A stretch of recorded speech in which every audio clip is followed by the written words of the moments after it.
Hi guys, and welcome to the next video on my channel. I am in a completely different location again because we've finally got the house set up. I'm still trying to figure out the best locations and etc. for filming, so bear with me while that happens. Today's case is going to be on Amelia Elizabeth Dyer, who's actually considered to be one of the most prolific serial killers of all time, and this is because it's believed that she killed up to 400 babies, although only 7 bodies have ever been found. This case is from the 1800s, and obviously for that reason there's not as much information on this case as more modern cases, but I've read as many articles and information and stuff like that as I can, and I've pieced together what I believe is the most accurate account of what happened. Amelia Elizabeth Dyer was born in 1837, and she was the youngest of 5 children. Her father was shoemaker Samuel Hobley and her mother was Sarah Hobley, and she was born in Pile Marsh, just east of Bristol. Now, growing up, Amelia was actually quite well educated. She learned to read and write, and she had a love of poetry and literature, and at one point she was actually considered to be a natural caretaker.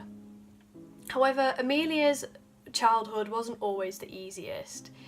She lost an older sister called Sarah Ann when Amelia was only 6 years old, and then she also lost a younger sister called Sarah Ann who was only a few months old when she died. Her mother developed typhus, and for those that don't know, typhus is an infectious disease spread by fleas, ticks and lice, and it causes fever, headaches, pains, sickness, sore stomach, just to name a few of the symptoms. And as a result of this, Amelia's mother developed a mental illness that would quite often lead her to burst out in fits of rage and despair. Amelia actually looked after her mother until her mother's death in 1848. Her father then went on to die in 1859. After her father's death, she lost contact with a lot of her family, including her brothers who took over her father's business. And she moved in with an aunt, and she got an apprenticeship as a corset maker. After this, she moved into Trinity Street and she met and then shortly married George Thompson, who was actually 35 years older than her. Her and George had one child together called Ellen, and while she was with George, she trained as a nurse, and some reports say that she trained as a mental asylum nurse. And during her training, a midwife tells her about the practice of baby farming. Now, baby farming was a Victorian practice where mothers who had illegitimate children could sell their children to baby farmers who, in the promise of adoption and in the promise that they'd be looked after and cared for. And this midwife told Amelia about how much money these baby farmers were getting. 5 years after Ellen was born, George actually dies, and Amelia then remembers the conversation about baby farming with the midwife, and she decides to take this up. And so she advertises in the local newspaper that she's a loving married mother, which we know she wasn't, her husband had just died, and women would sell their babies to Amelia for around what would be around £80,000 to £5,000 in today's money. Now, during some point in her baby farming career, she meets and she marries another man called William Dyer, and they had at least 2 more children, Mary Ann, or Polly as she would later become known, in 1873, and William Samuel in 1876.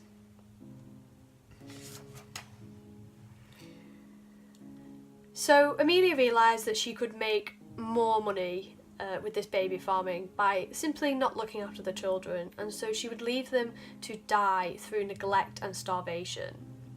Now, later on in her trial, her daughter Mary Ann, or Polly, would go on to testify that her mother heard voices and she suffered from episodes of violence and rage.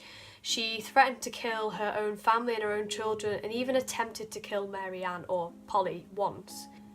3 times Amelia was checked into a mental asylum, and that is really important, and we'll come back to that later on. It's actually reported, though not confirmed true, that Mary Ann, or Polly, actually went on to be a baby farmer and follow on in her mother's footsteps with her husband William, although, like I say, I'm not sure how true this is, and this was never confirmed to be true. Amelia realised that it was taking far too long to kill these children just through neglect and starvation, and so she began poisoning them with a substance called Godfrey's cocktail, or Mother's Friend, which was a deadly cocktail of opium and alcohol.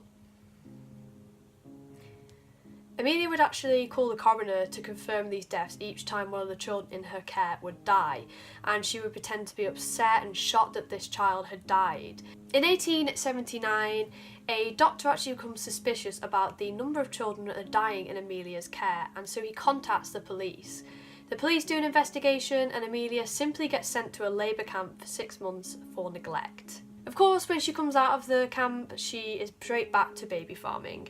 And this time she realised that she needed to be a bit more clever about killing these children, and so she stopped reporting the deaths and she began strangling them with dressmaker's tape as a quicker way to kill them.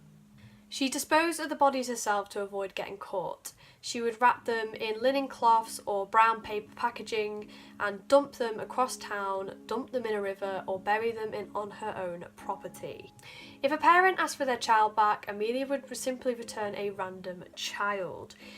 Amelia would feign a breakdown every time that she was very close to getting caught by the police, and this is why she got put into the mental asylum. And with her being a mental asylum nurse, she knew exactly how to act in order to be admitted. At one point, she even got so close to getting caught that she actually took an overdose of opium, but because of consistent abuse, this saved her life. She would also move around a lot to different houses, different towns, and she would give herself different identities to avoid getting caught. In March 1896, a bargeman fishes out a cardboard bag from the Thames, and inside is the remains of a baby girl who would later be identified as Helena Fry. This baby had dressmaker's tape around the neck, and they were wrapped in brown packaging, and a keen arresting officer at the scene actually notices an address and a name. The name is a Mrs. Thomas, and the address leads them to Amelia Dyer's address. Mrs. Thomas was one of her aliases, but still they had to link her to the crime, and so they set a trap. They got a young woman to pose as a mother with an illegitimate child, and the young woman put an advert in the newspaper. Amelia called to arrange a meeting, and obviously when she went to meet the woman, she was met with police. Police did a search of her property and they found a distinctive stench of death.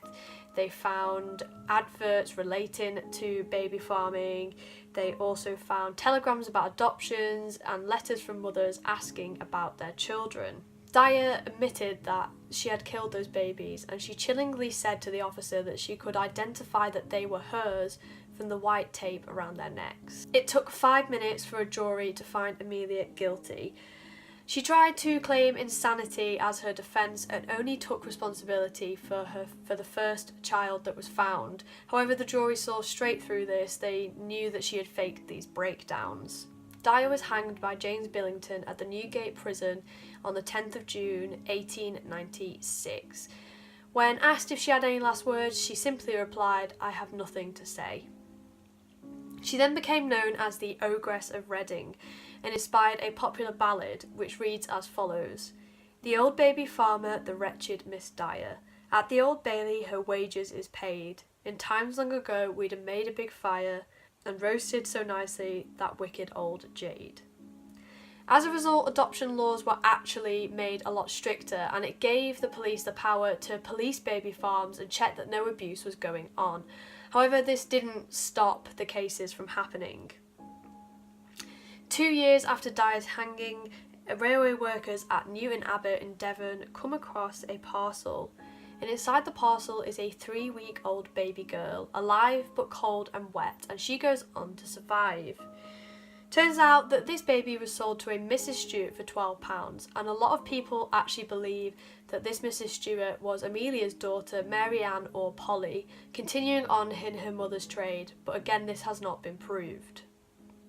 A lot of people thought that Amelia could have been Jack the Ripper because of the similarities with the botched abortions and things like that, but again there's been no proof of this at all. Police believe that if Amelia hadn't been caught when she did, the number that she would have killed would have doubled. So instead of 400 infants, she could have killed 800. but obviously 400 is still a lot and it's absolutely awful. In 2017, the packaging, the evidence label and the tape from the first murder was refound by a relative of the assisting officer on the case. Officers in that time would just take the evidence home with them after the case was done, and the great-great-grandson of DC James Beatty actually found this evidence. It was then donated to the museum in Sulhamstead, Berkshire. So that completes today's case. A bit of a short one, but I think it's very, very informative, and it just goes to show how far adoption has come from then and how dire and difficult times were back then for adoption and mothers and things like that. And the only good thing to come out of this case was that adoption laws were actually made stricter. Thank you for watching today's video. If you found it informative, please give it a like and please subscribe, and I will see you in the next one.